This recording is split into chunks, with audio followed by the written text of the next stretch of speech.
moving up to speed towards the Turnpike, about 17 minutes, 20 minutes to the York split, and about a half-hour commute to the 81-83 split.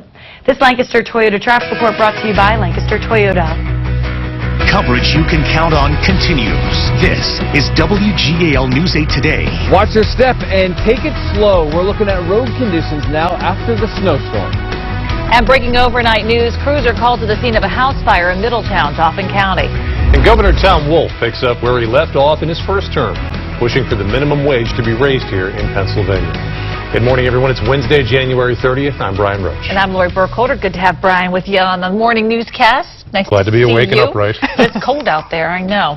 Talk about waking up. You're going to wake up when you head out there this morning. Hey, it's cold just as it is this morning, and winds are calm. Now, remember, we're going to add a lot more wind this afternoon, so wind chills will be sub-zero later this afternoon and this evening. Tonight, tomorrow, too. Here's a look at Super Doppler 8. I want you to focus over by Pittsburgh. See that very thin line of snow?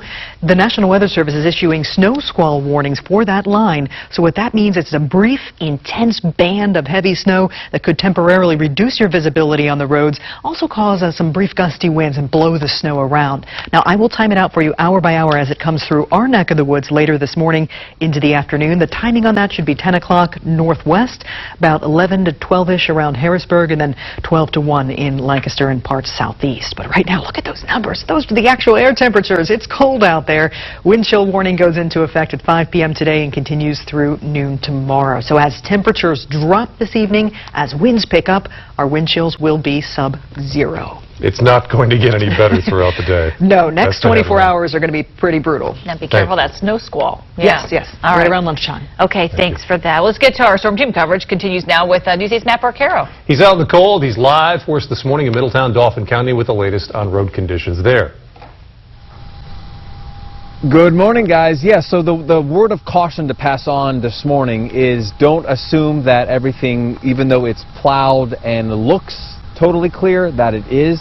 There is a little bit of ice underneath just about everything that we're seeing here. The good news is, though, that for the roads that were treated pretty quickly last night and after the snow stopped falling and salted, all of that appears to be working. Even just being here for the last hour here, we're at the corners of Ann and Catherine Street in Middletown. The salt that they put down is working, and you can see that it is even starting to melt some of the ice that has been there overnight. But with those temperatures dropping, that might not stay as a little puddle. That might ice over, so be careful about that. But this is what you could be seeing likely in your neighborhood, this mix of some accumulation and ice and also some pretty clear roads. So no matter where you're going, where you are, take it easy as you go out there, because underneath that little layer of remaining snow is ice, and it is slick, especially on the sidewalks.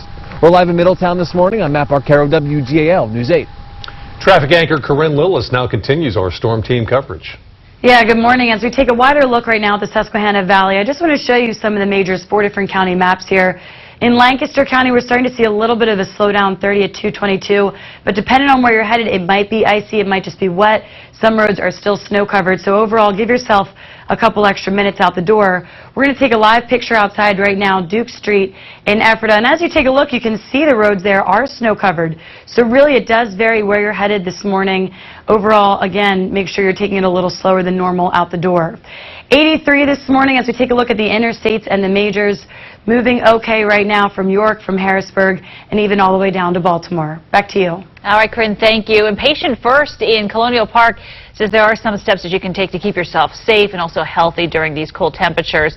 Of course, dress in layers. Also wear hats, gloves, and thick socks. Make sure you cover any body parts prone to frostbite. That's a big concern, including your nose and your ears. And if you have to shovel, make sure you drink a couple glasses of water before and after, because you'll be sweating. It's strenuous activity. And, of course, keep an eye out for any of those icy patches on the roads, especially those sidewalks. So if you do find yourself feeling ill or showing some signs of frostbite, don't wait. Go to see a medical professional right away. So here are some simple tips to make sure you don't encounter any problems around your home in these bone-chilling temperatures. First of all, leave your faucets dripping in order to keep the water from freezing and potentially bursting your pipes. Also a good time to replace filters, as clogged filters are less efficient.